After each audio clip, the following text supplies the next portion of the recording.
I'm Dana Sullivan, 34 years old, a bank employee. For years, I've been the one quietly covering everything for my family: Spotify, Hulu, credit card bills, even their groceries. I always thought Christmas this year would finally be simple, no pressure, just family. But when my dad said we all agreed not to buy gifts this year, I believed him. I nodded, clutching my coffee mug, certain we were on the same page. Then Leah, my sister, swept in grinning as she tore open a glittering box. Inside was a brand new iPhone, then a $5,000 designer handbag, and finally a dazzling jewelry set. My mom smirked.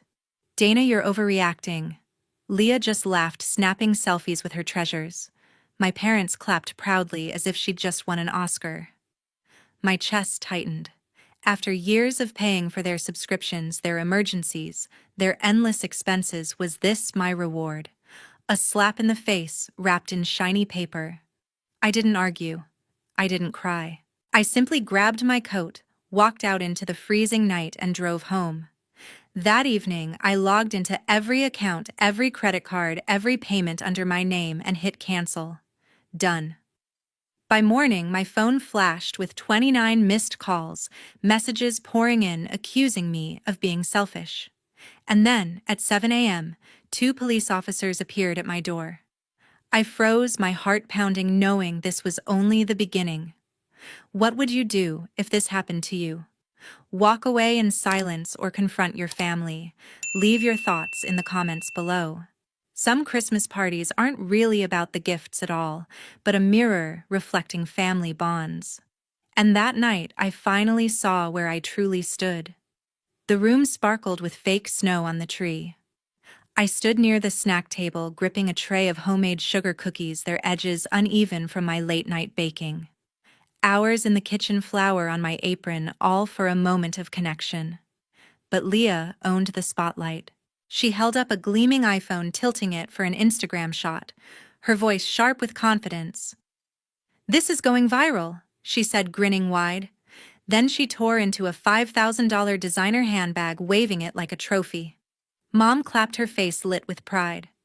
"That's my Leah," she said, not sparing a glance at my tray.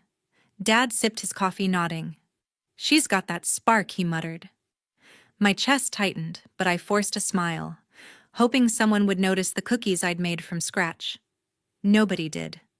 Leah moved to a jewelry set, diamonds catching the light as she draped it over her wrist. "Sponsored content pays off," she bragged, already filming a reel.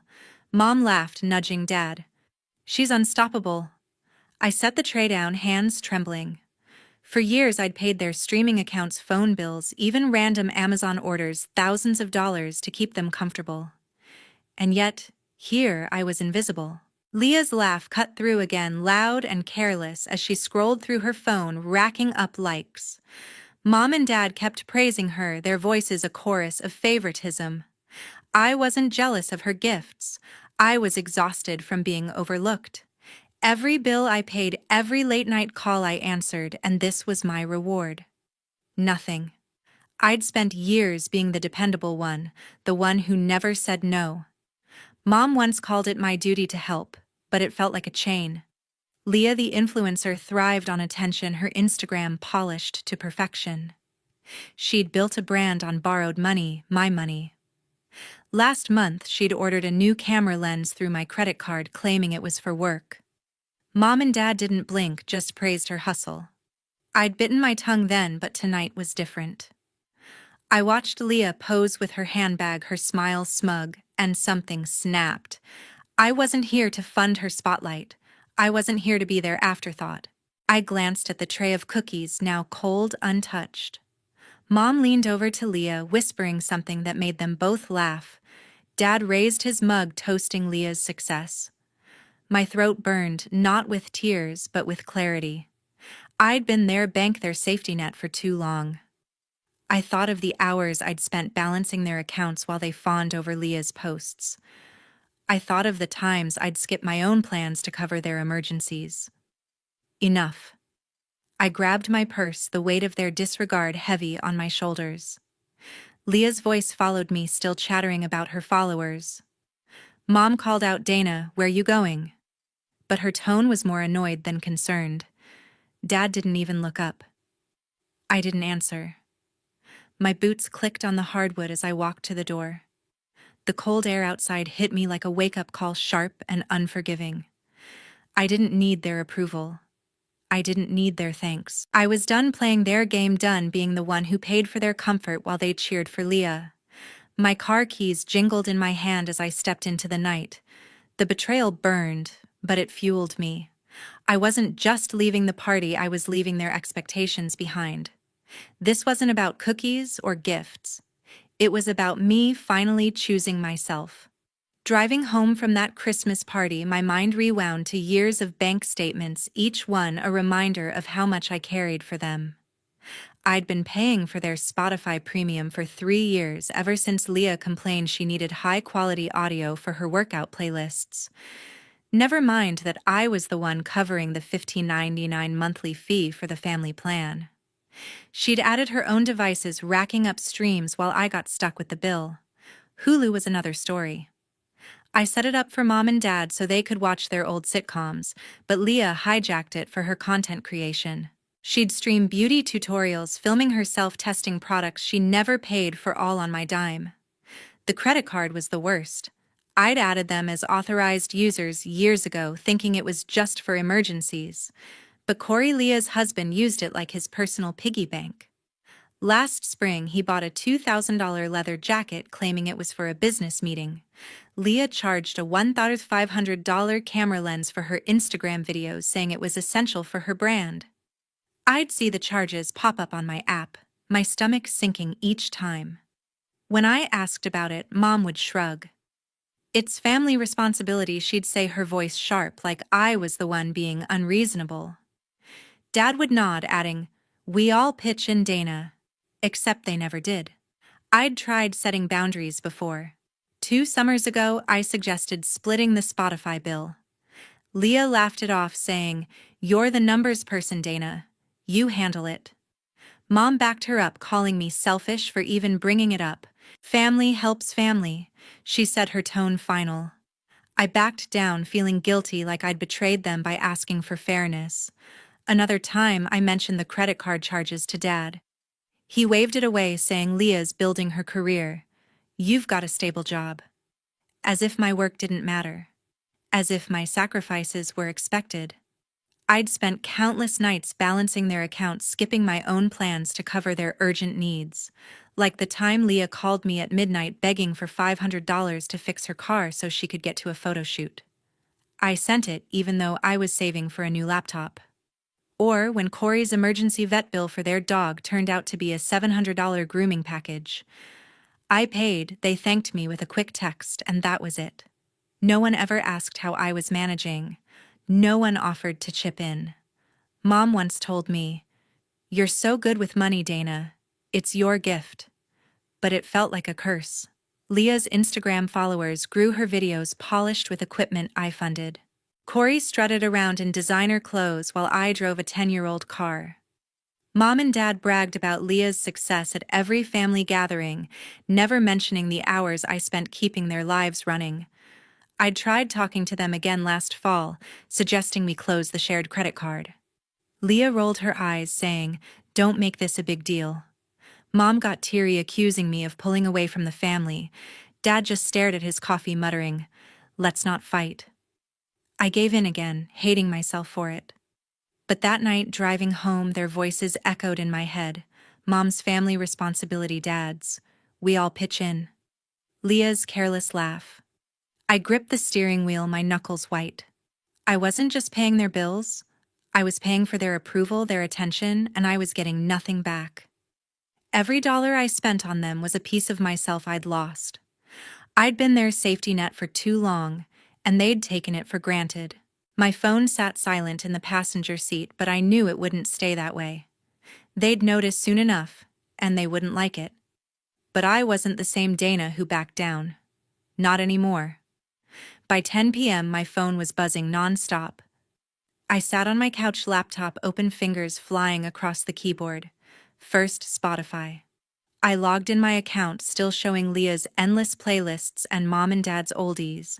I changed the password, locked them out, and deleted the family plan. Done. Next, Hulu. Their profiles? Leah's for her content. Mom and Dad's for their sitcom marathons stared back at me. I reset the password, removed their access, and saved the changes. Finally, the credit card.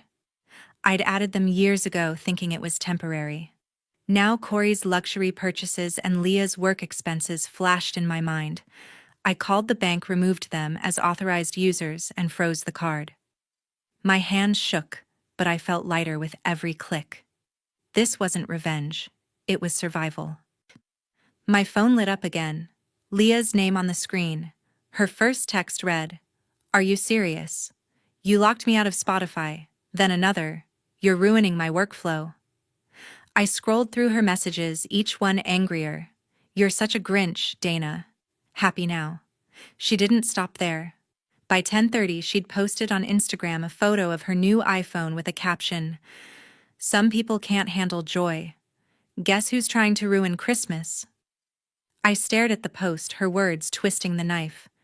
She'd painted me as the villain, and her followers were eating it up, flooding the comments with support. Mom's text came next. "You're embarrassing us. Fix this now." Her words stung, but they weren't new. I'd heard them every time I tried to stand up for myself. Dad's message followed, blunt and demanding. "Put the accounts back. We need them." I set the phone down, my heart racing. They weren't asking, they were ordering, like I was their employee, not their daughter. Then Corey called. I let it go to voicemail, but he left a message, his voice dripping with disdain. "Real childish Dana. Cutting us off like that, grow up." I didn't call back. His words echoed Leah's mom's, dad's, all the same tune, blaming me for their problems. I leaned back, staring at the ceiling. For years, I'd been their safety net, their ATM, and they thought it was my job to keep it that way. Not anymore. I opened my laptop again, double-checking every account. Spotify was now just mine, with my playlists, my choices. Hulu showed only my profile, no trace of their shows. The credit card was clean, no more surprise charges. My phone kept buzzing, Leah's texts piling up, now accusing me of sabotaging her career. She'd posted another story, a selfie with her handbag captioned, "Some people just want to tear you down." I didn't respond. I didn't need to. Their anger was loud, but it only proved I'd hit a nerve. They weren't mad because I was wrong. They were mad because I'd stopped playing their game. Mom sent another text. "This isn't how we raised you." I almost laughed. Raised me. They'd raised me to say yes, to pay up, to stay quiet. Dad called twice, leaving a voicemail. "Dana, we're a family. Fix the accounts." I deleted it without listening to the rest. Corey texted next, a single line, "You'll regret this." I blocked his number. My inbox was a war zone. Leah's rants, Mom's guilt trips, Dad's demands. But I felt calm for the first time in years. I wasn't arguing or begging for their understanding. I was done explaining myself. Every account I'd closed was a brick in the wall. I was building a boundary they couldn't cross. They could scream, post, call me, whatever they wanted. I wasn't their bank anymore. I wasn't their doormat.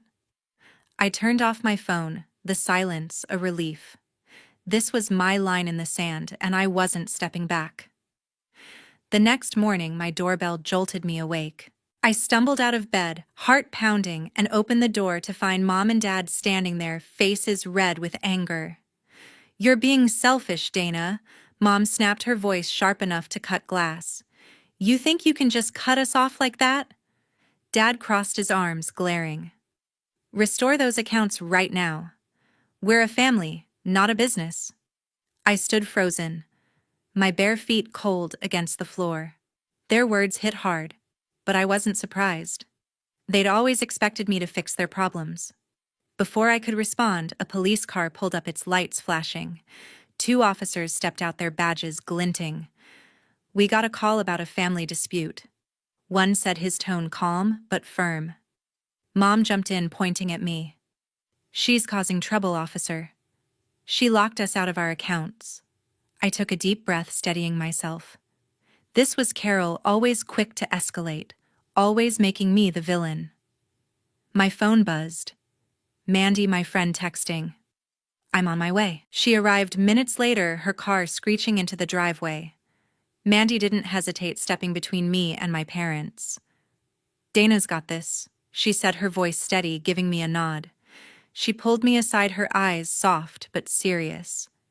I've been here, she whispered. I cut my family off from my accounts last year. They called me every name in the book, but it gets better. You're not alone. Her words were a lifeline, pulling me back from the edge of doubt. I turned to the officers, my voice clear. These are my accounts. I pay for them. I set boundaries, and they're upset about it. The taller officer nodded, scribbling in his notebook. Sounds like a civil matter, he said. If the accounts are in your name, it's your call. Mom's face twisted, her voice rising. This is ridiculous. She's tearing our family apart. Dad chimed in, his tone colder. You're punishing us, Dana. Just put it back. I shook my head, standing taller. I'm not punishing anyone, I'm protecting myself. The officers exchanged a glance, then turned to Mom. Ma'am, if the accounts are hers, there's no crime here. They tipped their hats and walked back to their car, leaving Mom fuming. Mandy squeezed my arm, her presence grounding me. You did the right thing, she said quietly. They'll figure out how to survive without you. Mom and Dad didn't budge, still standing on my porch, throwing accusations. You've always been difficult? Mom said, her words laced with guilt.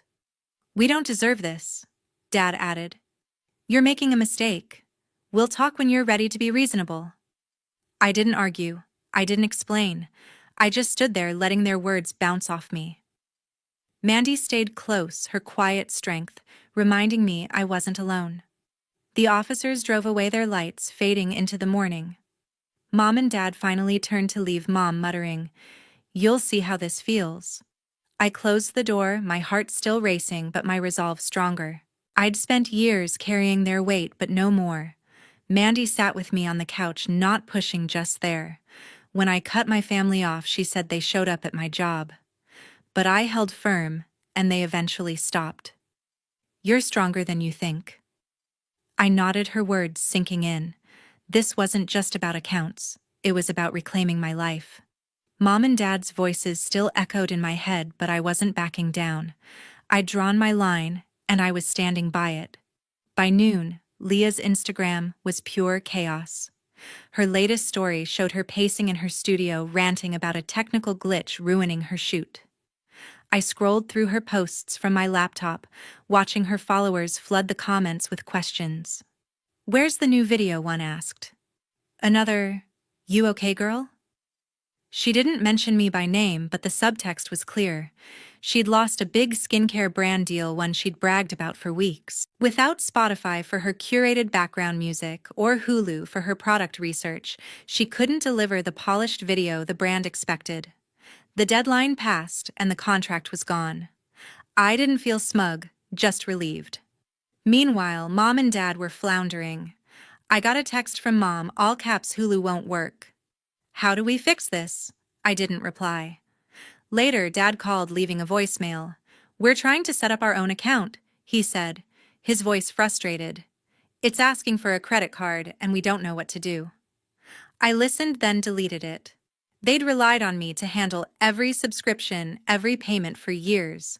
Now, faced with a $12.99 monthly fee, they were lost.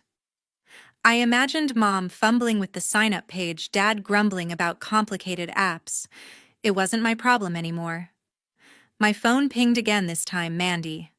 Hey, want some budgeting tips? Her text read.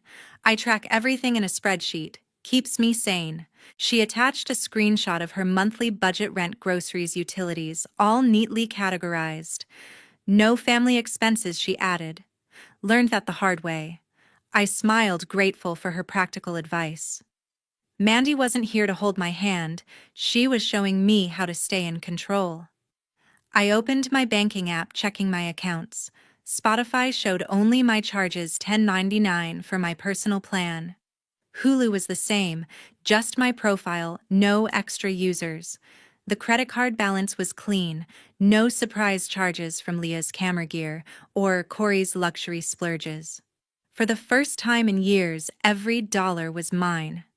I leaned back, the weight of their expectations gone. Leah's Instagram kept spiraling. Her followers noticed the missing video, and brands were pulling back. She posted a cryptic update. Some obstacles are out of my control. I didn't care about her excuses. She'd built her brand on my dime, and now she was facing the consequences. Mom sent another text. "We can't afford this without you." I let it sit unanswered. Dad's next voicemail was sharper. "You're making life harder for us." I didn't flinch. They'd never learned to manage without me, and I wasn't their crutch anymore. Mandy texted again, sharing a link to a budgeting app. "This one's free," she wrote. "Helps you see where your money's going." I downloaded it, entering my income and expenses. The numbers added up: no family subscriptions, no random charges. It was liberating. I thought about Leah scrambling to save her image, and Mom and Dad baffled by a simple sign-up process. They'd taken my support for granted, but I was done carrying them. My accounts were mine, my money was mine, and my peace was mine. I closed the app feeling steady. This wasn't about winning, it was about freedom. That afternoon, I sat down with my laptop. For the first time, I was crafting a future that belonged only to me. I opened a blank spreadsheet, my fingers steady as I typed out a personal budget. First, I allocated $200 for an online art course, something I'd dreamed of taking, to sketch landscapes without hesitation. Next, I set aside $500 for a weekend trip to the Oregon coast, imagining the salt air and quiet trails. Then I committed $300 a month to a savings account, a safety net for emergencies I'd never had before. I added a small line item, $50 for a new sketchbook and pencils, a nod to my rediscovered passion. Every entry felt like a step toward freedom, a deliberate choice to put myself first after years of funding their lives. My phone stayed silent, no texts or calls demanding my attention. The absence of their voices was a relief, like a weight lifted off my chest. Meanwhile, Mom and Dad were spiraling into chaos. A neighbor texted me, her message blunt. "Your parents got a final notice from the electric company. They're panicking about a $150 overdue bill." I could see Mom sorting through papers, her frustration mounting at the bold red text, and Dad pacing, muttering about unfair fees. They'd never had to track utilities without me stepping in to pay or organize. I didn't reply to the neighbor. Their financial mess was no longer my responsibility. Across town, Leah's career was taking a bigger hit. I glanced at her Instagram, where her latest post was a shaky attempt at damage control, taking a step back to focus on authenticity. The comments were harsh. "You've lost your spark," one follower wrote. Another, "Where's the quality content?" I scrolled through industry blogs, spotting a post about her losing a long-term contract with a major makeup brand. Her recent videos, thrown together without the professional edge she'd built on my streaming accounts, failed to impress. The brand cited inconsistent delivery and moved on. Her reputation, once her currency, was crumbling fast. Corey wasn't faring any better. A mutual friend messaged me saying he'd been calling around asking for loans, $1,000 from one, $500 from another. "Nobody's lending him a dime," the friend wrote. I pictured Corey, his designer shoes scuffed, his usual confidence faltering, as every call ended in rejection. He'd leaned on my credit card for too long, and now his charm couldn't cover the gap. I didn't feel pity, only clarity. I returned to my spreadsheet, adding a $30 monthly subscription for a meditation app to keep my stress in check. The numbers aligned perfectly. No family subscriptions, no surprise charges. I thought about Mom and Dad probably arguing over who forgot to pay the electric bill, their voices rising in a familiar blame game. I thought about Leah refreshing her phone, watching her follower count drop as brands distanced themselves, and Corey striking out with every desperate plea for cash. They were grappling with a reality I'd shielded them from for years.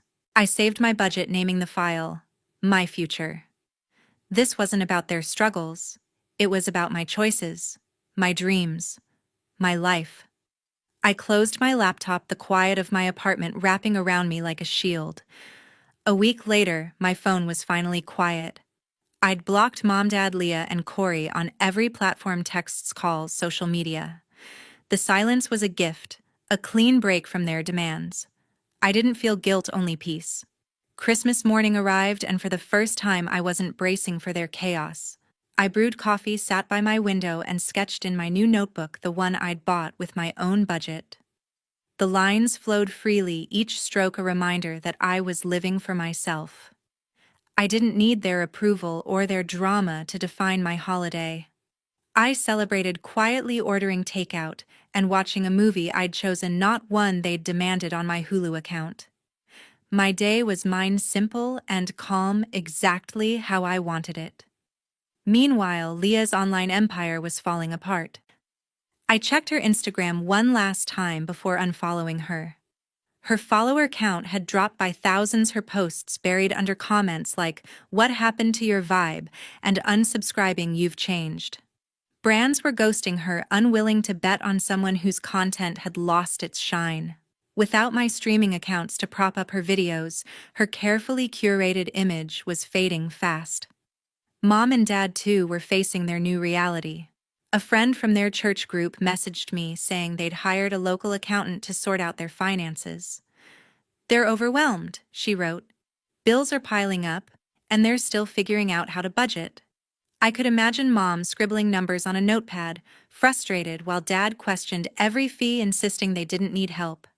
They'd leaned on me for years, but now they had to face their own numbers. Corey's situation was just as grim. The same mutual friend told me he'd been job hunting, applying for retail and delivery gigs after his loan requests fell through. "He's not used to rejection," she added.